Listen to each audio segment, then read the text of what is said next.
안녕하세요. 언제나 연결되는 온라인 교실 구글 클래스룸 활용 두 번째 영상 소개해드릴 인천 서흥초등학교 교사 정명근입니다. 이번 영상에서는 구글 클래스룸을 활용해서 수업 및 과제를 관리하는 방법을 살펴보도록 하겠습니다.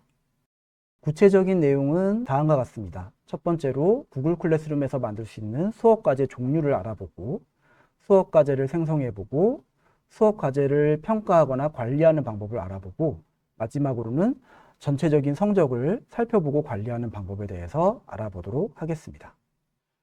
구글 클래스룸에서 수업 과제를 만들기 위해서는 상단에 보이는 수업 과제를 선택해서 만들기 버튼을 눌러주시면 됩니다. 만들기 버튼을 눌렀을 때 지금 화면에 보이는 것처럼 여러 가지 유형의 수업 과제가 존재합니다. 첫 번째로 과제는 가장 많이 쓰이는 일반적인 과제 만들기 유형입니다. 두 번째 퀴즈 과제는 평가를 활용할 수 있는 기능이 더해져 있습니다. 세 번째로 질문은 수업에 관해서 간단하게 질문을 던지고 응답을 수집하실 수가 있습니다. 자료에서는 수업 과제를 평가하거나 이런 기능 없이 그냥 오로지 자료를 제시해서 학생들에게 공유하는 용도로 활용하실 수 있습니다. 그리고 다른 구글 클래스룸에 있는 게시물을 이 구글 클래스룸에 끌고 와서 게시물을 재사용할 수 있는 기능이 있고, 만들어진 수업 과제들을 주제별로 모아서 관리할 수 있는 주제 생성이 있습니다. 여러 가지 과제 기능들이 있지만은 전부 다 아실 필요 없이 첫 번째 과제 만들기만 하실 수 있어도 구글 클래스룸의 모든 기능을 활용하실 수 있다고 볼 수 있습니다. 그럼 지금부터 가장 많이 쓰이는 기본적인 과제 생성 모습을 한번 화면과 함께 살펴보도록 하겠습니다. 과제 만들기를 눌렀을 때 지금 화면처럼 내용이 보여지게 됩니다. 이 중에서 첫 번째로 과제의 제목과 과제에 대한 설명을 넣어주실 수가 있습니다. 그리고 두 번째로 과제 활동에 필요한 자료들이 있다면 하단에 있는 첨부를 통해서 영상 자료 혹은 PDF나 한글 학습지, 구글 문서, 각종 구글 드라이브에 있는 자료들을 첨부하실 수가 있습니다. 세 번째로 오른쪽에 보이는 메뉴에서 과제를 세부적으로 설정해 줄 수 있습니다. 어떤 학생들에게만 특정적으로 제시하실 수도 있고, 점수를 설정하거나 평가 기한을 입력하실 수도 있습니다. 이 모든 것들이 끝났을 때 마지막으로 상단에 보이는 과제 만들기를 눌러서 과제를 생성할 수 있습니다. 그런데 구글 클래스룸을 활용하신다면 과제에서 한글 문서 같은 것이 아닌 구글 문서 도구를 활용했을 때의 장점이 굉장히 큽니다.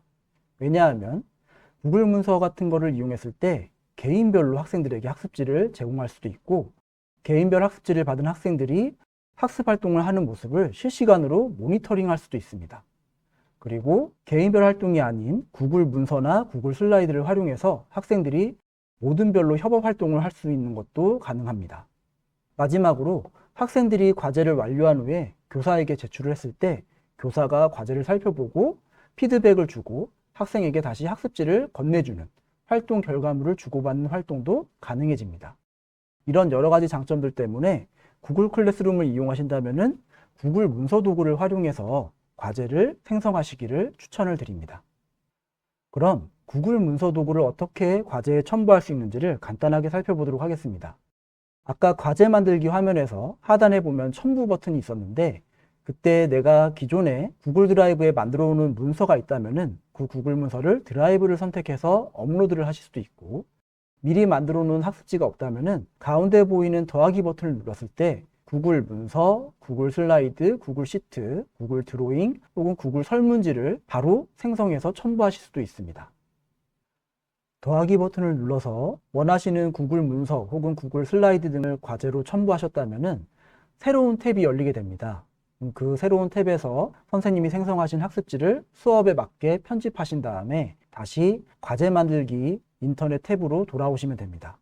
그러면 하단에 선생님께서 생성한 문서가 첨부된 것을 확인하실 수가 있습니다. 이때 중요한 것 중에 하나는 이 첨부된 문서의 권한을 설정해 주는 것인데요. 세 가지 권한이 존재합니다. 파일 보기 권한으로 제공을 하신다면 학생들은 이 문서를 참고해서 볼 수만 있고 편집은 할 수 없습니다. 그리고 파일 수정 권한으로 제공을 하신다면 이 하나의 문서에 모든 학생이 들어와서 같이 편집을 하게 됩니다. 협업 활동을 할 때는 이렇게 권한을 설정하시면 되겠지만은 그 외에 저희가 가장 기본적으로 많이 쓰는 개인별 학습지를 복사해서 준다라고 생각하신다면은 맨 밑에 있는 학생별로 사본 제공이라는 권한을 선택하셔가지고 파일 첨부를 완료해 주시면 되겠습니다. 한번 설정한 권한은 과제를 생성한 후에는 또 편집하기가 힘들기 때문에 반드시 과제를 실행하시기 전에 꼭 권한 설정이 내가 원하는 형태로 되어 있는지 확인하시고 과제를 생성해 주시면 되겠습니다. 그럼 지금까지 슬라이드를 통해서 보여드렸던 내용을 조금 더 쉽게 이해하실 수 있도록 실제 웹화면에서 한번 구현해 보도록 하겠습니다.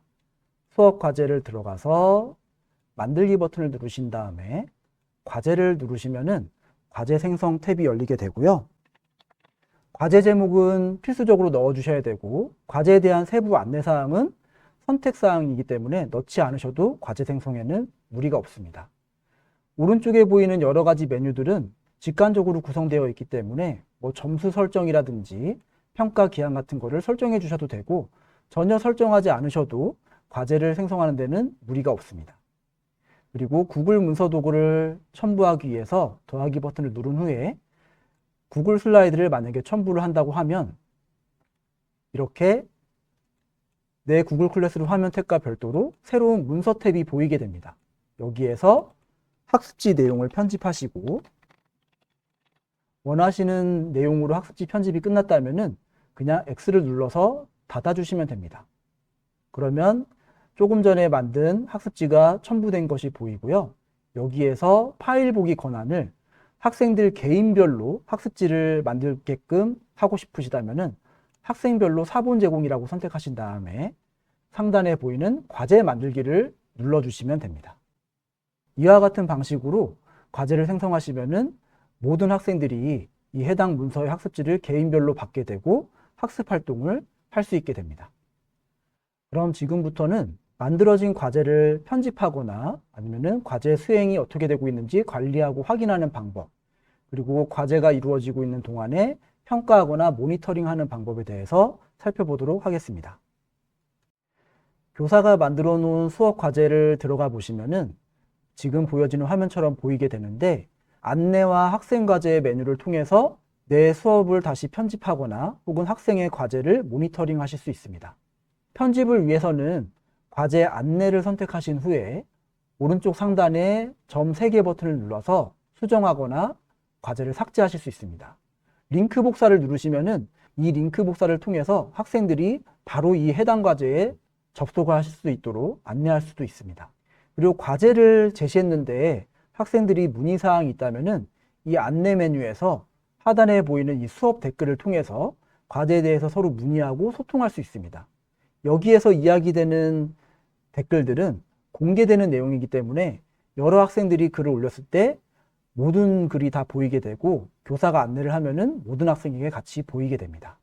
그리고 교사가 과제를 생성할 때 평가 기준표, 루브릭이라고 하죠. 루브릭을 생성했다면은 평가 기준표도 학생들이 확인하실 수가 있고 첨부된 과제 목록이 있다면은 과제 파일들이 여러 개가 나타나게 됩니다. 과제에서 보이는 학생 과제 이 두 번째 메뉴에 들어가시게 되면은 학생들이 현재 과제가 어떻게 이루어지고 있는지 확인하실 수가 있습니다. 학생들의 목록이 왼쪽에 보이게 되고 제출을 했는지 작성 중인지도 표시가 됩니다. 그리고 오른쪽에는 첨부된 파일들이 있다면은 어떤 파일이 첨부되어 있는지 간단하게 썸네일을 통해서 확인하실 수도 있고 이 안에서 얼마나 제출을 했고 얼마나 아직 활동 중인지를 간단하게 모니터링 하실 수 있습니다. 그리고 이때 학생들의 과제 모습을 구글 문서 도구, 그러니까 구글 문서나 구글 슬라이드 같은 구글 문서 도구를 이용해서 제시를 하셨다면은 이 학생의 첨부 파일을 클릭했을 때 지금 보여지는 화면처럼 학생이 작성하는 구글 문서라든지 구글 슬라이드 파일이 인터넷 창으로 열리게 되고 입력하고 있는 내용을 실시간으로 확인하실 수 있습니다. 그리고 해당 내용을 보면서 오른쪽에 보이는 사이드바에서 바로 평가 점수를 제시한다거나 혹은 비공개 댓글을 통해서 피드백을 주실 수 있습니다. 아까 수업 과제에서 있었던 댓글하고는 다르게 이 문서 파일에서 비공개 댓글로 내용을 전달하시면은 이 내용은 학생과 1대1로 소통하는 내용이기 때문에 다른 학생들에게는 공개되지 않습니다. 그리고 해당 학생의 과제가 아직 미비한 점이 많아서 학생이 제출을 했지만 나는 이 학생에게 과제를 다시 돌려줘야겠다 마치 종이 학습지를 받았다가 이거 다시 해오세요 라고 돌려주는 것처럼 학습지를 돌려주고 싶으실 때는 오른쪽 상단에 보이는 돌려주기 기능을 활용해서 학생들에게 과제를 돌려줄 수도 있습니다. 그럼 지금 슬라이드로 보여드린 각각의 수업 과제를 관리하는 방법을 웹에서 실제 모습으로 한번 간단히 살펴보도록 하겠습니다. 수업 과제에 들어가시면은 기존에 생성된 과제들이 보이고, 내가 확인하고 싶은 과제를 제목을 누르셔서 안내 보기를 누르신 다음에 들어오시면은 보여드린 것처럼 안내, 학생 과제를 통해서 이렇게 확인하실 수가 있습니다. 안내 메뉴에서 점 3개 버튼을 눌러서 수정하실 수도 있고, 새로운 파일을 첨부하시거나 삭제하실 수도 있습니다. 수업 댓글을 통해서 공개적으로 이 과제에 대해서 소통하실 수 있습니다. 학생 과제 메뉴를 누르시면은 우리 반에 들어와 있는 학생들의 모습이 보이게 되고, 해당 학생이 작성하고 있는 문서를 누르셔서 확인하실 수 있습니다. 지금 보여드리는 것처럼 새로운 탭이 열리면서 학생의 과제 작성 모습이 보이게 되고, 여기에서 평가 점수를 준다거나 비공개 댓글로 학생에게 피드백을 주실 수도 있습니다. 그리고 만약에 수업 중에 실시간으로 수업을 하고 계신 거라면은 교실에서 수업하면서 학생들이 개인별로 구글 문서를 작성하고 있다. 그때 교사가 이걸 보고 해당 문서를 열어서 이 부분에 대해서 선택하신 다음에 댓글 추가를 누르시면은 이 부분에 대해서 피드백을 넣으실 수도 있습니다. 이유를 좀 더 자세히 적어 보세요. 이렇게 댓글을 달았을 때 이 문서를 작성 중인 학생에게 바로 문서창에서 댓글과 함께 알람이 가면서 교사의 피드백을 확인하고 과제를 보완할 수도 있습니다. 지금까지 하나의 과제를 관리하고 확인하는 방법을 살펴봤다면 마지막으로 구글 클래스룸에서 제시하는 전체적인 성적을 관리하는 모습을 한번 살펴보도록 하겠습니다. 구글 클래스룸 상단에 처음에 말씀드린 것처럼 성적이란 메뉴가 있는데, 그 메뉴에 들어가시면은 구글 클래스룸에서 제시됐던 모든 과제의 현황을 파악할 수 있고, 혹은 과제를 선택하거나 학생을 선택해서 좀 더 자세히 살펴볼 수도 있습니다. 그리고 전체 과제에 대해서 어떻게 평가하고 기록이 되어 있는지를 데이터로 정리할 수도 있습니다. 실제로 제가 이전에 운영했던 구글 클래스룸의 성적 메뉴에 들어갔을 때의 모습입니다. 시기별로 제출했던 과제들이 쭉 보이게 되고, 좌우 스크롤바를 통해서 전체적으로 이 구글 클래스룸에 있는 모든 과제를 확인하실 수 있습니다. 그리고 이 과제에 대해서 제출이 어떻게 됐는지, 평가 점수가 있다면 어떻게 점수가 주어졌는지를 확인할 수 있습니다. 과제의 제목을 클릭하면 그 과제로 들어가서 좀 전에 보여드렸던 것처럼 하나의 과제에 대해서 학생들의 과제들을 하나하나씩 확인하실 수도 있고, 혹은 왼쪽에 보이는 학생의 이름을 선택하신다면 이 학생이 1년 동안 이 구글 클래스룸의 운영 기간 동안에 어떻게 과제를 수행했는지를 확인하실 수도 있습니다. 지금 보여드리는 화면이 첫 번째 왼쪽에 보이는 화면은 과제의 제목을 클릭했을 때 이렇게 아까 보여드린 것처럼 과제별로 좀 더 자세하게 내용을 살펴볼 수 있는 화면입니다. 그리고 만약에 성적 메뉴에서 학생을 선택했다면 이 학생이 어떤 과제들을 해왔는지, 제출이 됐는지, 평가 점수를 줬다면 점수가 어떻게 되어 있는지를 손쉽게 확인하실 수 있습니다. 마지막으로 성적 메뉴에 가서 성적을 CSV나 스프레드시트 데이터로 변환할 수 있는 메뉴가 있는데, 그 메뉴를 이용하신다면 이렇게 아까 성적 메뉴에서 보였던 내용들을 스프레드시트, 엑셀의 데이터 형태로 저장해서 관리하실 수도 있습니다. 그럼 마지막으로 이번 영상에서 다루었던 내용을 간단하게 정리해 보도록 하겠습니다. 구글 클래스룸에는 여러 가지 과제 종류가 존재하고, 선생님의 수업 목적에 맞춰서 적당한 과제를 선택해서 과제를 생성하실 수 있습니다. 그리고 생성된 과제를 관리하고 그 안에서 학생들의 학습 활동을 모니터링할 수 있음을 알려드렸습니다. 마지막으로 과제에 대해서 평가하고 전체적인 과제의 내용을 성적 메뉴를 통해서 관리하면서 학생들의 학습 데이터를 전반적으로 관리할 수 있음을 알아보았습니다. 다음 영상에서는 구글 클래스룸을 실제로 어떻게 활용할 수 있는지를 실제 사례와 함께 자세하게 소개해 드리도록 하겠습니다. 수고하셨습니다.